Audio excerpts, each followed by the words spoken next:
바로 일본과 파키스탄의 인구 피라미드 비교인데요. 아, 이거 진짜 중요한데 이거 설명 안 하고 끝낼 뻔했어.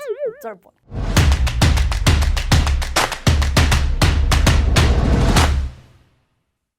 윤쌤의 마인드맵, 오늘의 미맵입니다. 오늘은 아시아의 인구 구조에 대해서 공부할 건데요. 일단 인구가 왜 중요한지 중요성 살펴보고요. 두 번째로 인구가 증가하고 있는 지역 들어갑니다.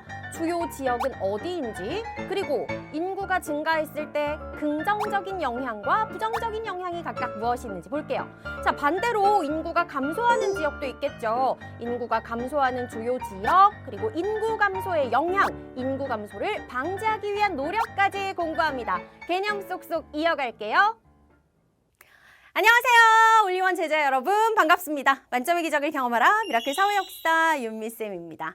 자, 오늘의 미맵에서 공부할 내용들 확인하셨겠지만 다시 한번 말씀드리도록 할게요. 오늘은 인구를 계속 배우는데 인구가 왜 중요한지 중요성 공부하고요. 인구가 증가하고 있는 지역들이 있답니다. 어떤 지역에 어떤 특징이 있는지. 그리고 세 번째, 인구가 감소하는 지역도 있대요. 이런 지역은 어디이며 인구 감소를 막기 위해서 어떤 노력을 하는지 한번 개념 쏙쏙 정리해 보도록 하겠습니다. 바로 출발을 할 건데요. 일단 우리가 계속해서 인구에 대해서 공부를 하고 있으니까 도대체 인구가 무엇이 그렇게 중요한 것인지 인구의 중요성부터 한번 짚어보고 내용 출발해 보도록 하겠습니다. 자, 뭐 인도의 인구가 세계 1위다, 중국이 1위였는데 인도에게 역전당했다, 뭐 이런 얘기들을 막 하잖아요. 그렇다면 인구라고 하는 게 왜 중요하냐?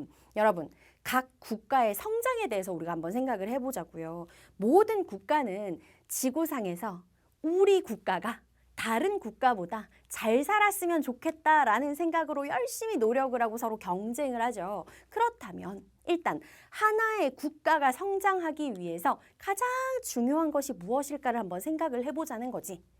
단순하게 여러분 생각을 하면요.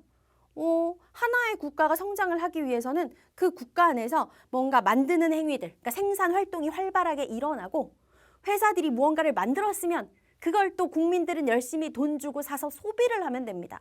많이 만들고 많이 팔리고 그러면 경제가 점점 성장을 하거든요. 그러니까 단순하게 선생님이 한 가지 대표적인 상황만 설명을 한 거예요. 국가가 성장하기 위해서 많은 것들이 필요하죠. 자, 어쨌든 다시 들어가서 한 국가가 성장하기 위해서는 기본적으로 만들어내는 생산과 그걸 사서 쓰는 소비가 잘 일어나야 되는데 생산 활동이 잘 일어나기 위해서는 뭐가 필요합니까, 여러분? 일할 수 있는 능력을 가진 사람들이 필요하죠. 그러면 인구로 다시 돌아가서 생각을 해보자고요. 어떤 나라가 있는데 그 나라가 인구가 되게 많아. 그 말은 바꿔 생각하면 무슨 뜻이냐? 아, 일을 할 수 있는 노동력이 엄청 많다는 뜻이구나. 즉, 인구는 노동력을 제공해주는 역할을 합니다. 이 역할만 합니까? 거꾸로 아까 모두 많아야 된다 그래서 생산만 맨날 열심히 하면 뭐해? 이걸 누군가는 사야 되잖아. 돈 주고 소비를 해줘야 되잖아요. 근데 인구가 많으면 노동력을 제공해 줄 뿐만 아니라 사서 먹고 사서 입고 사서 쓰고 상품의 소비도 잘 된다라는 거지. 아, 결론을 정리해 보겠습니다. 인구가 많으면 노동력 제공도 많이 되고 상품 소비도 많이 되고 그래서 국가가 성장하게 되겠구나. 그래서 인구는 국가 성장에 매우 중요하다라는 거죠. 근데 지구상에 보면 다들 알고 있겠지만 인구가 증가하는 나라나 지역도 있고 인구 감소 위기에 빠진 나라나 지역도 있습니다. 각각 상황이 다르다는 거잖아요. 자, 먼저 인구 증가 지역에 대해서 살펴볼 텐데 인구 증가 지역, 여기에 빈칸에는 무엇이 들어가야 되는지 선생님이 조금 이따가 알려드리도록 할게요. 자, 인구 증가 지역입니다. 대표적인 아시아의 인구 증가 지역 그러면 모든 나라를 우리가 다 꼽아서 공부할 수 없으니까 가장 대표적인 국가들 위주로 정리를 할 거예요. 자, 인구가 증가하고 있는 주요 국가들 그러면 일단 세계 인구 1위 인도 당연히 포함되고 인구는 여전히 출생률이 높습니다. 여러분 혹시 합계 출산율이라고 들어본 친구들이 있는지 모르겠어요. 선생님이 5종 교과서를 다 살펴보면서 강의 준비를 하는데 어떤 교과서에서는 나와 있고 어떤 교과서에서는 이 합계 출산율이라는 게 안 나와 있더라고요. 합계 출산율이 무엇이냐 하면 여성이 아이를 낳는 건 여성이잖아? 근데 여성이라고 무조건 아이를 낳을 수 있는 건 아니에요. 너무 어려도 아이를 낳을 수 없고 나이가 너무 많이 들어도 아이를 낳을 수 없죠. 딱 임신과 출산이 가능한 여성들만 놓고 봤을 때 한 나라에서 임신과 출산이 가능한 그 여성들이 그 기간 안에 낳는 아이의 수, 이걸 합계 출산율이라고 합니다. 예컨대 우리나라에서 임신과 출산이 가능한 나이대의 여성들이 전부 다 아이를 한 명씩만 딱 낳는다라고 단순하게 생각을 해볼게요. 그러면 대한민국의 합계 출산율은 1위 되는 거야. 1. 아시겠죠? 그 다음에 우리나라의 임신과 출산이 가능한 여성들 중에서 아이를 한 명 낳는 사람도 있고 그 다음에 안 낳는 사람도 있어. 그럼 합계 출산율이 0점 몇몇 이렇게 떨어지는 거죠. 다시 돌아와서 그렇다면 인구가 증가하는 지역들은 합계 출산율이 당연히 1보다 높다. 뭐 1.5, 1.6인 나라도 있고 2인 나라도 있고 심지어 3인 나라도 있고 그렇습니다. 자, 인도가 그렇고요. 그리고 인도 주변으로 인도의 북서쪽에 있는 파키스탄, 여기 합계 출산율 진짜 높습니다. 그리고 우리 교재에는 나와 있지 않지만 많은 교재에서 다루고 있는 인도의 북동쪽의 방글라데시, 교재에 없어서 선생님이 따로 밑줄을 쳐놨어요. 방글라데시도 합계 출산율이 높고요. 그 다음에 또 동남아시아로 건너와서 우리 섬나라 그리스도교 믿는 필리핀도 합계 출산율이 굉장히 높은 편입니다. 그러니까 합계 출산율이 높아서 인구가 증가하는 지역이라는 거지. 자, 이 지역들은 방금 말했다시피 아이들이 많이 태어난다라는 공통점이 있죠. 즉, 특징은 무엇이다? 출생률이 굉장히 높다. 바꿔 말하면 합계 출산율이 높다라고 할 수 있는데 여기서 조금 유식한 척 할 수 있는 거 하나 알려드리도록 하겠습니다. 굉장히 낯선 단어가 하나 나왔죠. 중위연령이라고 하는 단어가 나왔는데 이 중위연령이라는 게 무엇이냐? 어렵지 않아요. 중위. 중간에 위치한 연령, 나이라는 뜻입니다. 한 나라의 인구를 가장 어린 나이부터 가장 나이가 많은 순서로 쭉 줄을 세운다라고 한번 쳐보자. 그렇게 했을 때 딱 그 중간에 해당되는 나이를 우리가 중위연령이라 그래요. 예를 들어 1살, 2살, 3살, 4살, 5살, 6살, 7살, 8살, 9살의 아이로만 구성된 하나의 작은 나라가 있다고 쳐. 그러면 나이 순서대로 나열하면 1, 2, 3, 4, 5, 6, 7, 8, 9가 되겠죠. 그럼 계산을 해보면 중간에 딱 들어가는 나이가 몇 살이지? 5가 중간이 되잖아. 그럼 이 나라의 중위연령은 5가 되는 거예요. 자, 그렇다면 출생률이 높고 인구가 증가하는 나라들의 경우에는 중위연령의 나이대가 높을까요? 낮을까요? 자, 잘 생각해봐. 가장 어린 나이부터 가장 나이가 많은 순서로 쫙 나열을 한다 그랬는데 계속 새로 태어나잖아요.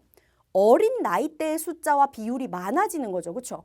아래쪽으로 점점점 숫자가 많아지니까 중간에 해당하는 중위연령은 어떨 것이다? 좀 젊겠구나.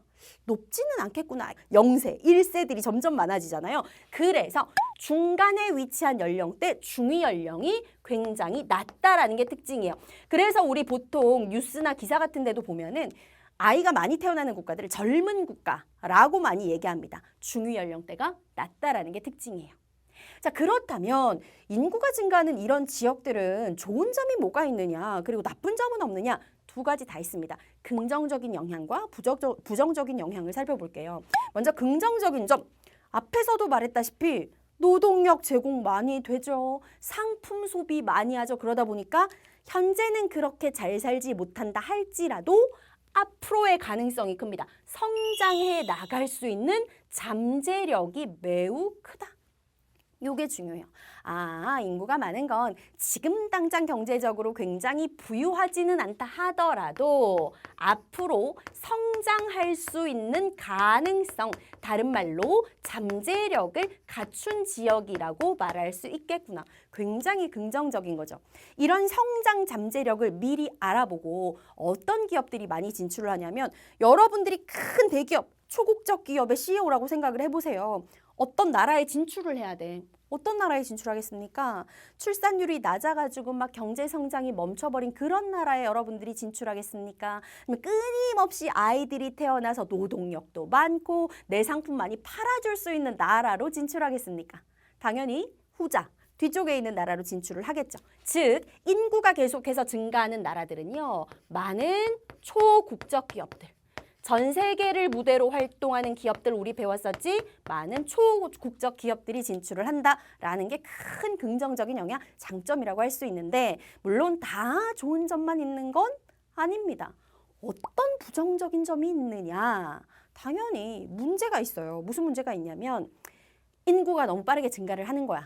근데 국가의 경제력은 아직 그 인구를 다 먹여 살릴 수준에 못 미쳐. 부족한 거죠. 그러다 보면 모든 게 다 부족해. 아니, 우리나라 안에 갖추어져 있는 여러 가지의 시설은 50명의 인구 정도를 감당할 수 있는 시설인데 아이가 계속 태어나서 인구가 70명, 80명, 90명이 되면 뭐든지 다 부족해지는 거야. 사람이 살아가는데 기본적으로 필요한 시설들을 우리는 무엇이라고 얘기하냐면 사회 기반 시설이라고 합니다.